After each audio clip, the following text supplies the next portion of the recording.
So Steve, want to introduce yourself? Tell us how long you've been working on LSAT prep. Yeah, sure, Nina. Thanks for having me on. Pleasure to be here. I've been teaching the LSAT now for over 10 years. My journey with the LSAT started back when I was considering law school myself. I took the LSAT, I took a practice test actually, and I bombed it. I got a 152, and I'd Mhm. gone to an Ivy League school. I thought I was going to go to a top 14 law school. So that was a pretty rude awakening. And over the course of what ended up being an entire year, I gradually, painstakingly brought my scores up from the low 150s up to a 175 on test day. Nice. Yeah, it Yeah. was it was incredibly gratifying and a big achievement. And once I did that, folks started asking me for help.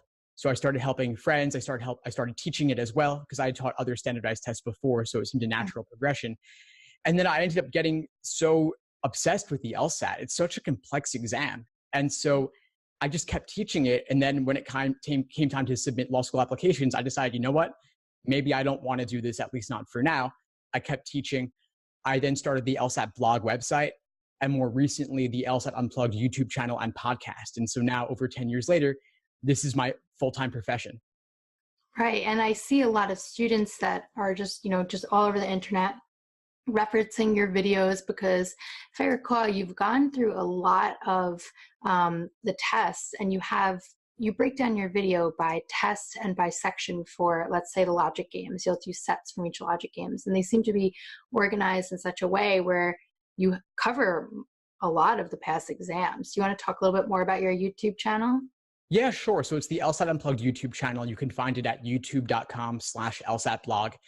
And I release new videos there every single day, even on the weekends. I do discussions like this. I do online classes. I do recordings of my in-person classes in New York City. And then I also just do shorter videos that are bite-sized, maybe 3 minutes, maybe 5 minutes, covering various aspects of LSAT prep, whether it's logic games, logical reasoning, reading comprehension, test day prep, law school admissions. And then I also do detailed walkthrough explanations Mhm. for a variety of LSAT logic games. And I'll start doing the same soon with logical reasoning and reading comprehension as well. So I try to just kind of cover everything that somebody could possibly have a question about related to the LSAT. And then the LSAT Unplugged podcast is kind of a variation of the YouTube channel. So a lot of the audio from the YouTube videos will also become podcast episodes.